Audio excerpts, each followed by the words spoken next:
Let me continue or just add an addendum to what I was saying yesterday in my video, which turned into more of a rant than I expected it to be. I got angrier along the way than I thought I was going to get. Not that I'm ashamed, not that I feel bad about it at all. I think it is entirely justified, the emotion that I expressed. But I didn't know it was going to go in that direction. And what I'd begun talking about there was how it should never, there should never have been this point where the lockdown was allowed to become normative, where the lockdown was allowed to become the new normal, the template over which we understood things. You know, the way that things are now is just, you know, this is the way things are now because of, I guess, necessity. I guess they would call it necessity, although they've never been able to justify that necessity, and nobody has really called them on that. But, you know, so it goes. I just want to add as addendum to that, and this is something I've said before, something I've touched on before, and it's something I'm actually writing about now, because I believe this is something, this current situation is something that needs to be addressed in writing, and that's what I am doing. Hopefully it'll be ready for perusal soon, in the next week or so. And what I want to say is, or really touch on here, that I didn't so much touch on yesterday, because I went off on a different track about how things should never have, this course of events should never have been allowed to happen in the first place, and that if we were ruled by sober, just people, that would not have happened. And the fact that it was allowed to happen shows that we cannot trust those who rule us. As if we didn't know that before, eh? I knew it before, but this really confirms it. Now, what I want to say, and part of what I'm writing about, is I believe that there is a deliberate effort to disorientate. I believe that's part of what's going on right now. It's a deliberate, and I've talked about before as cognitive dissonance, the inducement of cognitive dissonance, whereby we, the mind is forced to believe two things to be true that are mutually exclusive at once.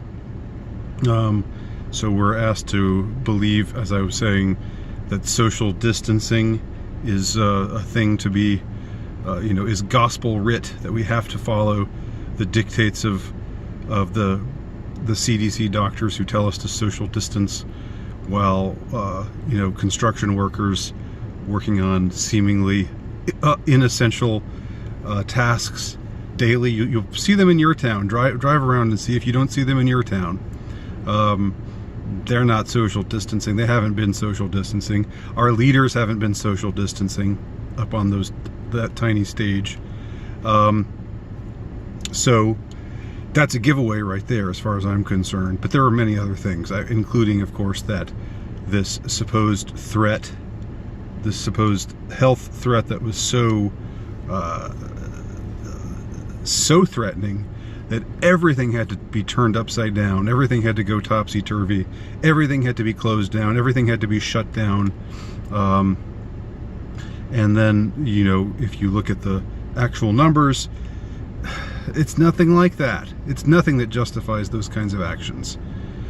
You can call that ineptitude. You can call that just the people in charge,